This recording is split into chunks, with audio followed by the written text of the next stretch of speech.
Welcome back! Today, we're doing something a little different, kind of fun. We're going to test our knowledge against a real-deal economics exam from back in 2013. So, what's the challenge? Well, we are tackling 10 questions, numbers 111 to 120, from the Uttar Pradesh postgraduate teacher exam. So, play along and see how many you can nail. All right, here's how we're going to break this down. First, we've got a section with the first 5 questions. Then, we'll hit the second round with the next 5. And finally, we'll wrap it all up with the big takeaway. Ready? Let's get into it. Okay, let's kick things off with round 1. This first set of 5 questions is going to cover a lot of ground, from famous economists all the way to how entire economies are structured. First up, question 111. All right, have a think about this one. Grameen Bank and microcredit. Who's the person that comes to mind? Which of these names is the pioneer behind these game-changing ideas? And the correct answer is C, Muhammad Yunus. I mean, this guy literally revolutionized banking for the world's poorest people. His big idea was microcredit, giving tiny loans to people who had zero collateral. It wasn't just some new financial product. It was a whole new way to fight poverty. And yeah, it earned him a Nobel Peace Prize. Pretty incredible. All right, on to question 112. When you think about a country's total savings, where does most of that money actually come from? Is it the government? Is it big corporations? Or is it something else? So, the answer is D, the household sector. And this is so interesting. It's not the big companies or the government, but it's regular folks like you and me putting a little bit of money aside. That collective saving, that's what forms the single biggest chunk of a country's savings. And that's super important because that's the money that fuels all the big investments that help an economy grow. Okay, question 113. Let's think about how economies grow and change over time. As a country develops and gets wealthier, what tends to happen to the service sector? Things like tech, banking, healthcare. Does its contribution to the economy go up, down, or stay the same? The answer here is B, it increases. This is textbook economic development, really. It's a classic sign that an economy is maturing.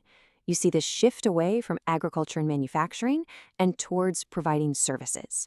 And as you can see from the data around that time, India's service sector was already the main engine of its economy, making up more than half of its entire GDP. All right, number 114. This one's a straight-up definition question, a classic from Economics 101. What exactly is a closed economy? Yep, the answer is D, an economy where there's no exporting and no importing. Basically, a closed economy is completely self-sufficient. It's totally sealed off from the rest of the world when it comes to trade. Now, in reality, it's mostly a theoretical idea these days, but it's the polar opposite of the super-connected global economy we're all a part of. Question 115. Okay, this one's a bit of a time capsule question.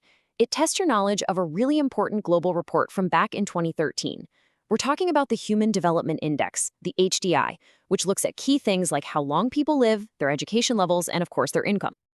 And the answer for 2013 was B, 135th. Just to give you a little perspective, by the 2020 report, India's rank had climbed a few spots to 131st. So, slow but steady progress. And with that, round 1 is done. Let's see what they threw at us in the next set of questions. All right, we are officially in the back half, round 2. These next questions, they get a little more specific. We're going to see stuff about important authors, key Indian institutions, and even the nitty-gritty of the economy's backbone. Okay, question 116. Now, this is a very specific question. It's all about economic governance, but at the state level in India. This is the kind of question that really separates the experts, because you have to know more than just the national level stuff. The answer is B, Pawachandra Shukla. And look, these state finance commissions might sound a little obscure, but they are absolutely crucial. They're at the heart of what's called fiscal federalism, which is basically just the system for dividing up money between the state government and all the local city and village governments. Next up, number 117. Time to test your knowledge on some famous economic books. Who wrote The Accumulation of Capital? This one is a really important work in what's known as post-Keynesian economics. The author is A.J. Robinson. That's Joan Robinson. She was a brilliant and influential British economist, and this book from 1956 is one of her masterpieces. In it, she basically takes the ideas of John Maynard Keynes and applies them to the big, long-term questions about economic growth. Question 118. Okay, let's talk logistics. Think about how all the goods get moved around a massive country like India. What's the main way freight is transported? Is it by road, by rail, water, or air? What do you think carries the most stuff? You might be surprised, but the answer is A, roadways. I know a lot of people immediately think of India's incredible rail network, but it's actually the roads that do the heavy lifting. We're talking about 65% of all freight traffic in the country moves by road. They are, without a doubt, the lifeline of India's economy. All right, next one. The National Institute of Rural Development. This is a super important place for training and research. Where is it located? Shimla, Hyderabad, Patina, or New Delhi? And the correct location is B, Hyderabad. Specifically, it's in a place called Rajendra Nagar in Hyderabad. And this institute is a huge deal. It's where so many of the professionals and officials who work on rural development get their training, and it helps shape policies that impact hundreds of millions of people. And here we are, our final question, number 120. We're going to finish up with a little agriculture. We all know India produces a lot of coffee, but which state is the absolute king of coffee production? Is it Tamil Nadu, Gujarat, Karnataka, or Rajasthan? And the undisputed champion, by a long shot, is C, Karnataka. I mean, look at that number. A massive 71% of all the coffee in India comes from just this one state. It's not even close. Karnataka completely dominates. So, how'd you do? Think about the journey we just took in only 10 questions. We went from microfinance pioneers like Muhammad Yunus all the way to huge macro indicators like GDP.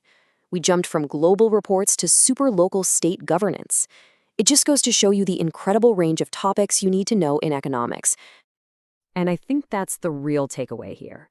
Economics isn't just one thing. It connects everything from a single person's savings account to the coffee you're drinking right now. Which, of course, leaves us with a pretty cool final thought.